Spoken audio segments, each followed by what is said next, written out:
There was some really interesting video from Biden's press conference a couple days ago. I think it was on Thursday or Friday, if I'm not mistaken.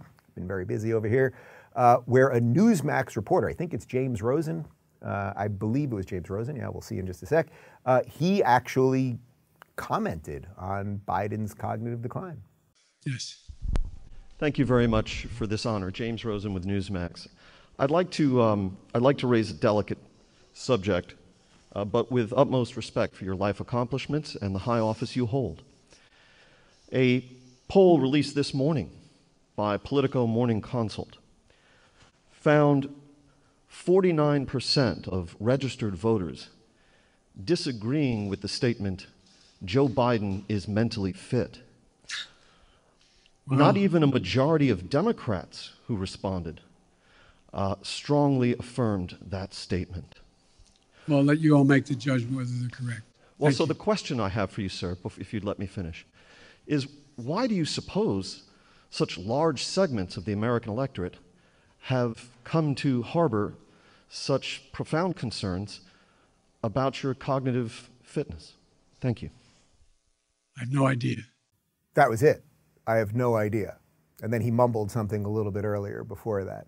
Now, look, I don't want to make light of cognitive decline. I don't want to make light of dementia or Alzheimer's or any of that stuff. I have told you guys many times, I spent a lot of time with my grandma Elaine, who I absolutely adored and loved and laughed with more than anyone else on this earth, when she developed dementia in her last couple of years, and a lot of repetition and frustration, and then some good times happened too, because you forget some of the pain in life, and she sort of became who she was supposed to be at the end. But I'm not diminishing any of the horror related to any of that, because it will affect everyone one way or another, whether it affects you personally or someone in your family or friends or anything. That being said, Joe Biden is purportedly the president of the United States. He's supposed to be in charge. He's supposed to be the guy with the finger on the button. He's supposed to be the guy that is the pilot of the plane, the captain of the ship. 50%, basically half of the people in the country, do not believe he's right. So whether he has dementia or just old person syndrome or something else, or it's just that he's old and there's a lot of freaking pressure on him and suddenly his stutter is coming back, that's what they're sort of telling us. Like, whatever it is, if half the people think that there is something truly wrong with you, and we all know about the mumbling and the confusion and forgetting people's names and everything else, it's like, whatever the truth is, whatever specifically the truth is related to a diagnosis or whatever, it's like that's actually secondary to there's a legitimacy problem, even with Democrats. But note, that was a Newsmax reporter. It's not talked about on NBC. It's not talked about on, CNN or read about in the New York Times, Washington Post, or anything like that. But it will be, right? And when it will be, then they'll all go, oh, we all knew. And then you're going to watch people in the administration and they're going to go, well, I wanted to tell everybody. I was the guy going, something's not right here. And it seems odd to me that they have to drug him before he goes on stage or whatever it is that they do to him, or that he had to keep going to bed at 2 p.m. and we put a lid on everything at 3 p.m. and blah, blah, blah, blah, blah. So the rats on the ship, they're going to bolt when they realize that the ship is sinking, right? They're going to get on the life rafts. But this is a problem. This is a problem that we just don't do these things honestly in real time, no pun intended, related to the Mars segment before. It's like we can all see things, but the airlock on the system doesn't let us all talk about it at the same time. And maybe that was all okay for many, many years, but in the time of the internet and social media, it doesn't kind of work. Too many of us are realizing the truth, and what do you do with all that? To that point, on NBC's Meet the Press, which is basically a Democrat program, Chuck Todd is obviously a Democrat, okay, obviously.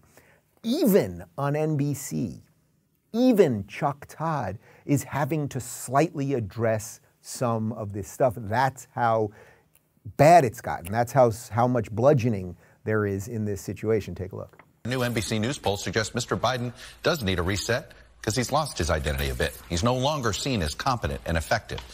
He's no longer seen as a good commander-in-chief, or perhaps most damaging, as easygoing and likable. In fact, just 5% of adults say Mr. Biden has performed better than expected as president. One of the many lowests, firsts, and fewests in our poll.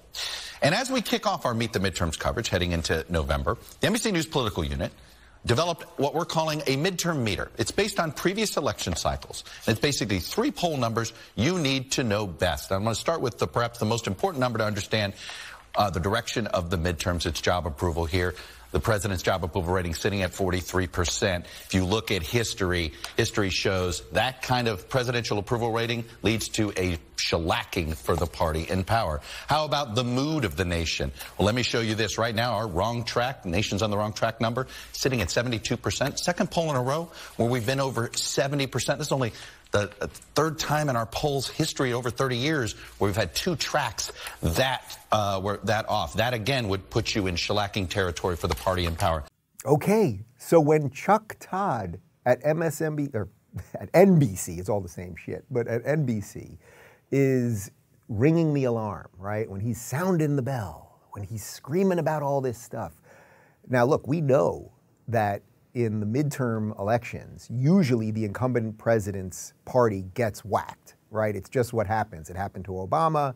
It happened to Clinton before that. It happened to Bush. It happened to Trump. Like, the people are just like, oh, this guy isn't so great or not as great as we thought he was going to be, so like the other guys come in. And it's always easier to be more robust in your attacks and everything else when you're not the party that's in charge, in essence. So things are obviously tracking really well for the Republicans. And in this case, it's not just because Biden's a disaster. It's because Republican states are being run better at the moment. There's something called policing.